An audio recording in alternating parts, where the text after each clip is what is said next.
হাই বন্ধুসকল, আপোনালোকক Assam update YouTube চেনেলটোলৈ স্বাগতম জনালোঁ। ডিচি যোৰহাট ৰিক্ৰুটমেণ্ট 2024 জিলা উপায়ুক্ত যোৰহাটত পদ মুকলি হৈ আছে। ডিচি অফিচত পদ মুকলি হৈ আছে। GIS এছিষ্টেণ্টৰ পোষ্ট মুকলি হৈ আছে। ইয়াৰ কাৰণে আপোনালোকে 45 বছৰলৈকে এপ্লাই কৰিব পাৰিব আৰু ইয়াৰ কাৰণে ৱাক ইন ইণ্টাৰভিউ হ'ব বন্ধুসকল। ইয়াৰ লাষ্ট ডেট হ'ল 8/1/2024, অৰ্থাৎ 8 জানুৱাৰী 2024 লাষ্ট ডেট। গতিকে চাই থাকিব ভিডিঅ'টো শেষলৈকে, আৰু যদি চেনেলটোত নতুন আহিছে ভিডিঅ'টো লাইক কৰি চেনেলটো ছাবস্ক্ৰাইব কৰি ল'ব এনেকুৱা ধৰণৰ আপডেটবোৰ পাই থাকিবলৈ। গতিকে চাই থাকিব ভিডিঅ'টো শেষলৈকে। আমি সকলোখিনি কথা অতি কম সময়ৰ ভিতৰতে আলোচনা কৰিম। ডিচি যোৰহাট নিযুক্তি 2024, ইয়াত 5টা GIS সহকাৰীৰ পদ মুকলি হৈ আছে। জিলা উপায়ুক্ত যোৰহাট, শেষ তাৰিখ হ'ল 8/1/2024। মই কৈছোঁ আপোনালোকক 8 জানুৱাৰী 2024 শেষ তাৰিখ। যোৰহাট জিলাৰ অন্তৰ্গত 5টা ৰাজহ চক্ৰত ঠিকাভিত্তিক নিয়োগৰ বাবে 5টা GIS সহকাৰী পদত নিযুক্তিৰ বাবে জিলা উপায়ুক্ত যোৰহাটৰ এক নিয়োগ অধিসূচনা প্ৰকাশ কৰিছে। ইচ্ছুক আৰু যোগ্য প্ৰাৰ্থীয়ে ইয়াৰ কাৰণে আপোনালোকে আবেদন কৰিব পাৰে। এইটো ঠিকাভিত্তিক হয় বন্ধুসকল, এইটো ঠিকাভিত্তিক হ'ব বন্ধুসকল, ঠিকাভিত্তিক পদ। ডিচি যোৰহাট নিযুক্তি 2024, পদৰ নাম GIS সহায়ক, পদৰ সংখ্যা 5টা, কামৰ স্থান নিজ নিজ ৰাজহ চক্ৰ কাৰ্যালয়ত নিয়োজিত হোৱাৰ সময় 31 মাৰ্চ 2024লৈকে চৰকাৰীভাৱে বৃদ্ধি কৰিব লাগিব। নিজৰ নিজৰ ৰাজহ চক্ৰ কাৰ্যালয়তে নিয়োজিত হ'ব আৰু ইয়াৰ কাৰণে প্ৰতিমাহে 25,000 টকা দৰমহা দিয়া হ'ব নিৰ্দিষ্ট। ডিচি যোৰহাট নিযুক্তি যোগ্যতাৰ আপোনালোকে কি যোগ্যতা ইয়াৰ কাৰণে লাগিব, মানে ক্ৰাইটেৰিয়া কি লাগিব। বয়সৰ সীমা 21 বছৰৰ ওপৰ আৰু 1/1/2023 তাৰিখে 45 বছৰৰ অধিক নহয়। মানে আপোনালোকে 21 বছৰৰ পৰা 45 বছৰলৈকে এপ্লাই কৰিব পাৰিব। আপোনালোকে 21 বছৰৰ পৰা 45 বছৰ হ'লে এপ্লাই কৰিব পাৰিব। ইয়াৰ কাৰণে এডুকেশ্যন কোৱালিফিকেশ্যন কি লাগিব আপোনালোকে চাই লওক। ভূগোল, ভূতত্ত্ব, গণিত, ভূতথ্য বিজ্ঞান, পদাৰ্থ বিজ্ঞান, কম্পিউটাৰ বিজ্ঞানত স্নাতক ডিগ্ৰী অথবা আনুষংগিক ক্ষেত্ৰত GIS আৰু ৰিম'ট সেন্সিং বা জিঅ' ইনফৰমেটিক চাৰ্টিফিকেট বা ডিপ্ল'মা আপোনালোকৰ থাকিব লাগিব।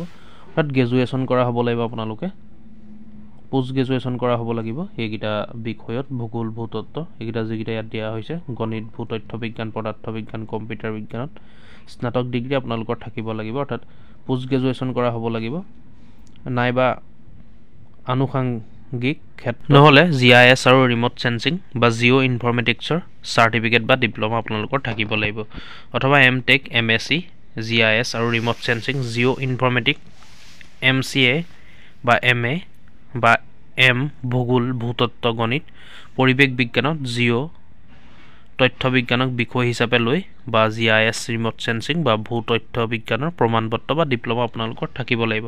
নহ'লে আপোনালোকে M.Tech, MSc কৰা, GIS আৰু ৰিম'ট সেন্সিঙৰ, জিঅ' ইনফৰমেটিক্স, MSc বা MA বা ভূগোল, ভূতত্ত্ব, গণিত, পৰিৱেশ বিজ্ঞান, জিঅ' তথ্য বিজ্ঞানক বিষয় হিচাপে লৈ বা GIS, ৰিম'ট সেন্সিঙৰ, ভূতথ্য বিজ্ঞানৰ আপোনালোকৰ ডিপ্ল'মা থাকিব লাগিব। বাঞ্ছনীয় অৰ্হতা GIS ছফ্টৱেৰ যেনে ArcGIS, QGIS, গ্ল'বেল মেপাৰ বা অন্যান্য উদ্যোগৰ মানদণ্ডৰ প্ৰয়োগত দক্ষতা আপোনালোকৰ থাকিব লাগিব।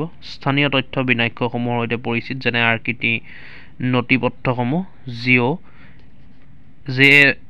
JSON, KML আৰু সমন্বয় ব্যৱস্থাপনালীৰ বিষয়ে আপোনালোকে এইসমূহ জানিব লাগিব। ভূস্থানীয় বিশ্লেষণ, ইমেজ প্ৰচেছিং কৌশল, ড্ৰোন জৰীপৰ জৰিয়তে তথ্য সংগ্ৰহ আপোনালোকে কৰিব পাৰিব লাগিব ড্ৰোনৰ জৰিয়তে।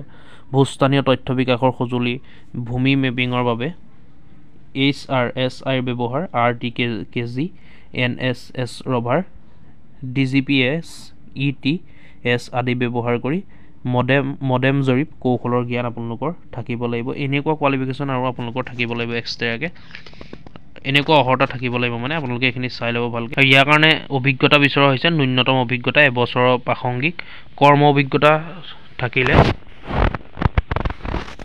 আপোনালোকক প্ৰেফাৰেঞ্চ দিয়া হ'ব যদি আপোনালোকৰ এবছৰ এক্সপিৰিয়েঞ্চ থাকে।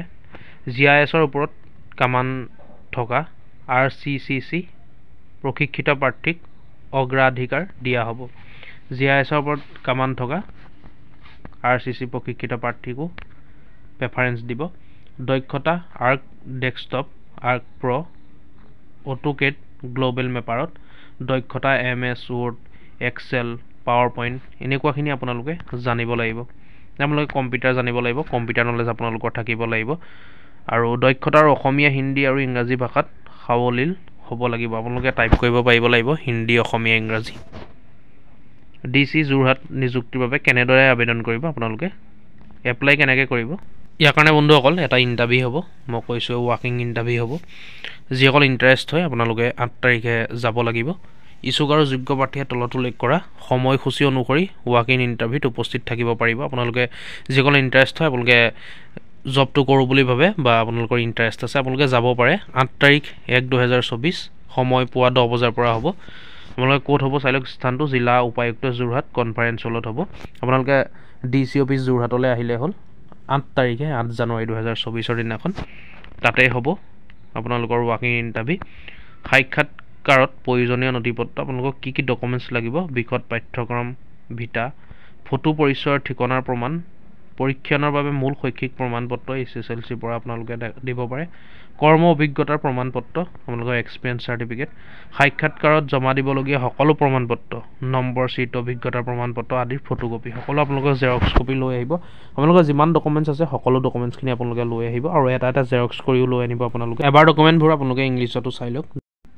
Detail curriculum vitae, photo identity, address proof, original educational certificate SSLC onward for verification, work experience certificate, photocopy of all the certificates, marksheet, experience certificate, etc. to be submitted in the interview. আপোনালোকে এইখিনি documents লৈ আহিব সকলোখিনি interview দিনাখন। আৰু ইয়াৰ কাৰণে আপোনালোকে advertisement details official website visit কৰিব, ডিছক্ৰিপশ্যনত উপলব্ধ থাকিব। যিসকলে এপ্লাই কৰিবলৈ বাবে ইণ্টাৰেষ্ট হয় সেইসকলে এডভাৰটাইজমেণ্ট ডিটেইলছটো ভালকৈ চাই ল'ব। বন্ধুসকলে এপ্লাই কৰাৰ আগত এডভাৰটাইজমেণ্ট ডিটেইলছটো চাই ল'ব। মই খৰধৰকৈ কৈছোঁ বন্ধুসকল, কিবা থাকিও যাব পাৰে বা কিবা ভুলো হ'ব পাৰে। ভিডিঅ'টো ইমানেই আছিলে, যদি চাই ভাল পালে লাইক এটা কৰিব আৰু কিবা সুধিবলগীয়া থাকিলে কমেণ্ট কৰিব, ভিডিঅ'টো শ্বেয়াৰ কৰিব বন্ধুসকল, যাতে সকলোৱে গম পায়। এনেকুৱা ধৰণৰ আপডেটবোৰ পাই থাকিবলৈ আমাৰ আছাম আপডেট ইউটিউব চেনেলটো ছাবস্ক্ৰাইব কৰি ল'ব। ধন্যবাদ। জয় আই অসম।